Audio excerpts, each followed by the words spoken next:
జై శ్రీమన్నారాయణ. జ్ఞానానందమయం దేవం నిర్మలాస్ఫటికాకృతిం ఆధారం సర్వవిద్యానాం హయగ్రీవ ఉపాస్మయే. దేవానాంచ ఋషీణాంచ గురుకాంచ రసనిభం వందనీయం తిరోకేశం తం నమామి బృహస్పతి. అందరికీ నమస్కారం. మనం ఇప్పుడు వీడియోలో గురువు వృషభ రాశి నుంచి మిథున రాశిలోకి ప్రవేశిస్తున్నాడు. ఎప్పుడంటే మే 15వ తారీఖు. ఒక రాశిలో గురువు సంచారం ఒక సంవత్సర కాలం ఉంటుందంటే ఒక రాశిలో ఒక సంవత్సరం ఉంటాడు. గురువు సంవత్సరం, రాహుకేతులు సంవత్సరం అంటే వక్రం అంటే వెనక్కి నడుస్తూ ఉంటారు. శని 2.5 సంవత్సరాలు ఉంటాడు. అంటే ఈ 4 గ్రహాలు వ్యక్తి జాతకం మీద ఎక్కువగా ప్రభావాన్ని చూపిస్తూ ఉంటాయి. కాబట్టి ఆ 4 గ్రహాల ప్రభావం జాతకంలో విశేషంగా ప్రభావాన్ని చూపిస్తాయి. కాబట్టి వాటిని జాగ్రత్తగా పరిశీలించుకోవాలి. ముఖ్యంగా గురుడు ఒక శుభగ్రహం. గురుడి యొక్క దృష్టి లేకపోతే ఆ గృహంలో ఇలాంటి శుభకార్యాలు జరగవు. ఎవరి జాతకంలోనైనా గురుడు మకర కుంభాల్లో ఉన్న, శని నక్షత్రాల్లో ఉన్న చెడు ఫలితాలు ఎక్కువగా జరుగుతూ ఉంటాయి. కాబట్టి గురువు యొక్క గోచారం, గురువు యొక్క శుభదృష్టి అనేది జాతకుడికి చాలా ముఖ్యం.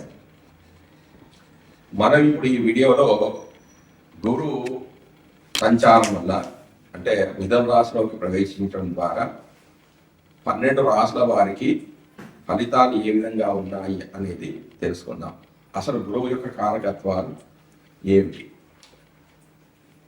సంతాన సోక్షం పఠనే పఠిత్వం శరీర పుష్టీర్త వినంతరోజ జ్ఞానం మతిస్తంత్ర విచార భూప వినోద వేదాంత విదోంగ వీర్యం తురంగ సౌఖ్యం స్వగురు స్వకర్మ సింహాసనం గోరథ బుద్ధ విప్ర చమీకరా భూషణ సత్యమేదో మీమాంస తీర్థాన్ని యశ సురేర్జాత్.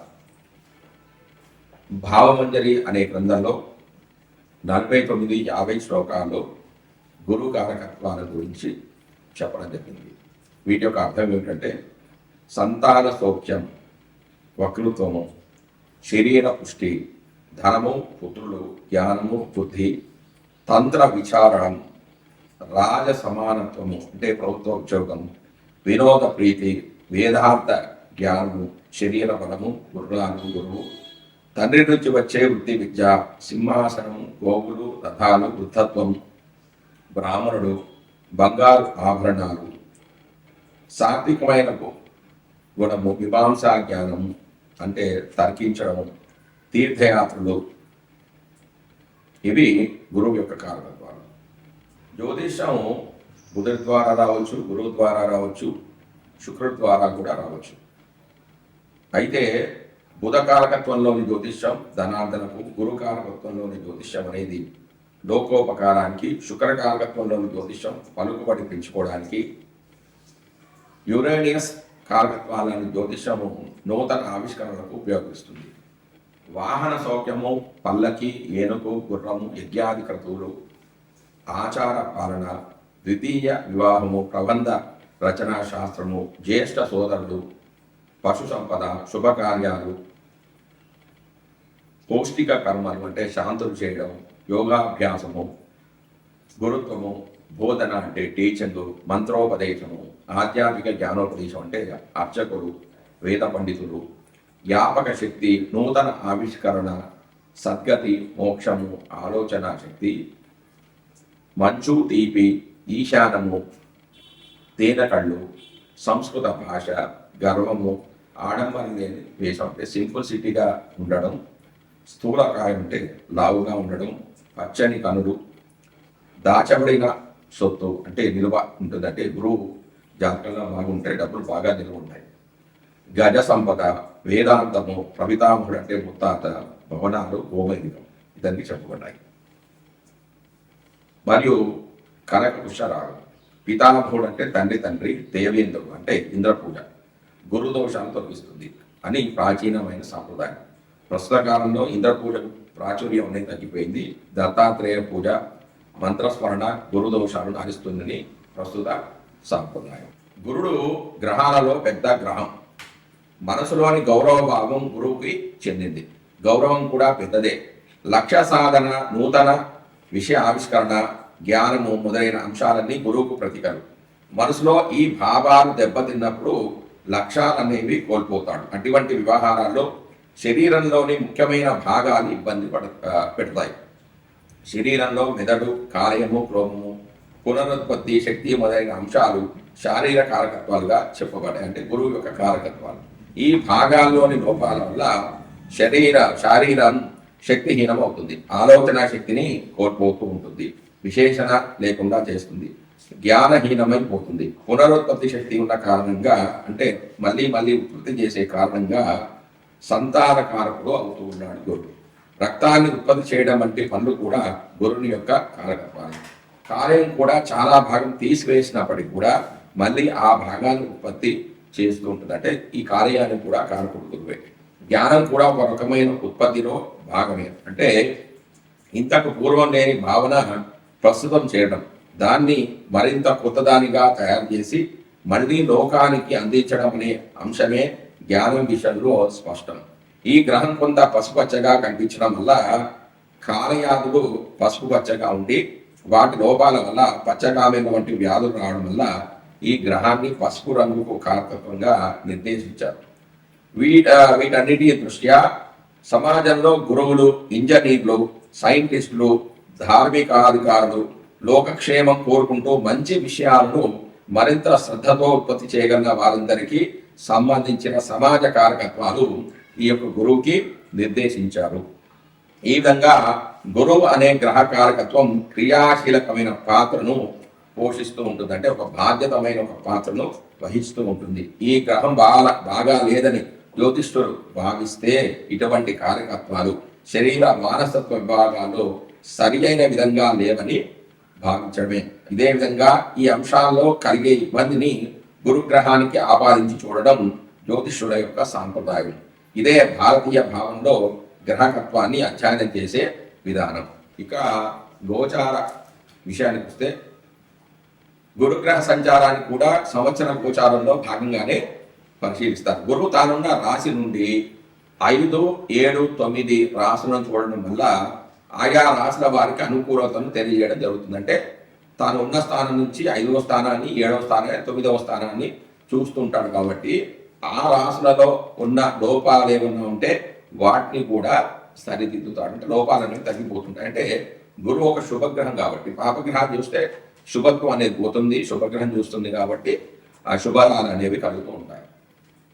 అయితే జన్మరాశి నుంచి గురుడు 2, 5, 7, 9, 11 రాశులు సంచరించేటప్పుడు ఆర్థికమైన, సంతానపరమైన, వైవాహికమైన సంతృప్తిని కలుగుతుందంటే ఆర్థికంగా బాగుంటుంది.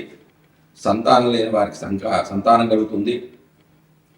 సంతానం ద్వారా ఆనందాన్ని పొందుతారు, సంతృప్తి ఉంటుంది, లాభాలను పొందుతారు. గురు దృష్టి ఉన్నటువంటి భావాలలో లోపాలున్నా సరిదిద్దబడతాయి. అంటే కొంచెం తగ్గిపోతూ ఉంటాయి. ఆ సంవత్సరంలో ఏ కార్యక్రమాలకు అనుకూలమో, ఏ కార్యక్రమాలకు ప్రతికూలమో కూడా గురుగ్రహ గోచారం ద్వారా మనం గమనించవచ్చు. నూతన సంకల్పాలు నెరవేరడానికి, వివాహ సంతానాది అంశాలు పరిపూర్ణత కోసం గురుగ్రహ గోచారం అనుకూలంగా ఉండే విధంగా చూసుకోవాల్సి ఉంటుంది. మనం ఎందుకు చూస్తున్నాం? గురుగ్రహ సంచారం ఎందుకు తెచ్చుకుంటున్నాం అంటే గురువు యొక్క అనుగ్రహం ఉంటేనే మనం అనుకున్న సంకల్పాలు అనేవి నెరవేరుతూ ఉంటాయి. వివాహ విషయంలో కానీ, సంతానం విషయంలో కానీ, ఆర్థిక వ్యవహారంలో కానీ ఉంటాయి. కాబట్టి గురుగ్రహ సంచారం, గురువు యొక్క శుభ దృష్టి అనేది మనకు కంపల్సరీ. గురుడు 2, 5, 7, 9, 11 స్థానాల్లో శుభ ఫలితాలు ఇస్తాడు. అదేవిధంగా అంటే 2లో ఉన్నప్పుడు 12 ఏ గ్రహం ఉండకూడదు. 5లో గురుడు ఉన్నప్పుడు 4వ స్థానంలో ఏ గ్రహం ఉండకూడదు. అలాగే 7వ స్థానంలో గురుడు సంచరిస్తున్నప్పుడు 3వ స్థానంలో ఇతర గ్రహాలు ఉండకూడదు. 9వ స్థానంలో ఉన్నప్పుడు 10వ స్థానంలో ఉండకూడదు. 11వ స్థానంలో గురుడు సంచరిస్తున్నప్పుడు 8వ స్థానంలో ఏ గ్రహాలు ఉండకూడదు. అంటే ఇలా ఉంటాయి. వీటిని వేద స్థానాలు అంటే ఈ స్థానాల్లో ఏమన్నా ఉంటే ఆ శుభత్వం అనేది ఉండదు. అంటే వీటిని కూడా పరిశీలించుకోవాలి. మనం ఇప్పుడు ఈ వీడియోలో గురుడు గోచారీత్యా వృషభం నుంచి మిథున రాశిలోకి ప్రవేశిస్తున్నాడు. అలా ప్రవేశించినప్పుడు వృశ్చిక రాశి జాతకులకు ఏ విధంగా ఉంటుంది అంటే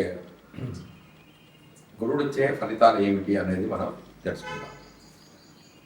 వృశ్చిక రాశి వారి గురుడు అష్టమ స్థానంలో సంచరిస్తున్నాడు. 8వ ఇంట సంచరించే గురుడు పాపఫలదాత. బంధువులతో కలహాలు ఏర్పడడం, శత్రువులు పెరగడము, జబ్బు చేయడము, వ్యాధి నివారణకై డబ్బులు ఖర్చు చేయడం, కలత్రంతో ఇబ్బందులు కావడం, అనుకోని సంఘటనలు జరుగుతాయి. అష్టమంలో గురుడు స్థితి చెందినప్పటికీ కూడా అనుకోకుండా బంధువుల మరణాల ద్వారా ధనం, ఆస్తులు లభించే అవకాశం కూడా ఉంది. కష్టించి పని చేసినా కొన్ని పనులు జరగకపోవడం లాంటివి జరుగుతాయి.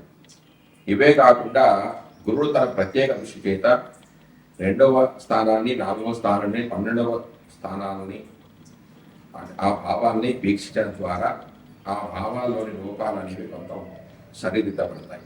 అంటే కొంత ధనాదాయం కూడా పెరుగుతుంది. తన వాక్చాతుర్యంతో ఇతరులను ఆకర్షించే ప్రయత్నాలు చేస్తారు. కుటుంబంలో శాంతి అనేది నెలకొల్పి ఉంటుంది. తల్లి ఆరోగ్యం అనేది మెరుగుపడుతుంది. ఖర్చులు అనేవి కొంత తగ్గుముఖం పడతాయి. పుణ్యకార్యాలకి డబ్బులు అనేవి ఖర్చు చేస్తారు. గురుగ్రహం బాగాలేకపోయినప్పుడు అంటే గురువు యొక్క అనుగ్రహాన్ని పొందాలి అంటే చేసుకోవాల్సిన రెమెడీస్ ఏమిటి అంటే గురువు యొక్క దానాలు. గురుడు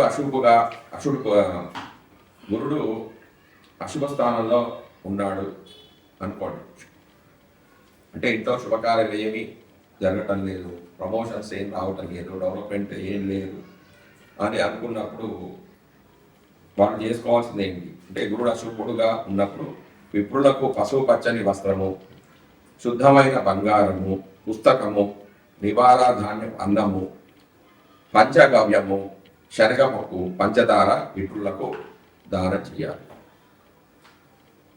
గురువు శాంతి స్థానం. బృహస్పతి అంటే గురువు అశుభ స్థానంలో ఉన్నప్పుడు తెల్ల ఆవాలు, యష్టి మధుకము, నీరు, మల్లె చిగురాకులు, మల్లె పువ్వులు, యుధి ఆనుకుడు అంటే మల్లెలలో భేదం, దీన్నే చమేలి అంటారు. వీటితో స్నానం చేసినచో రోగాలనేవి పోతాయి.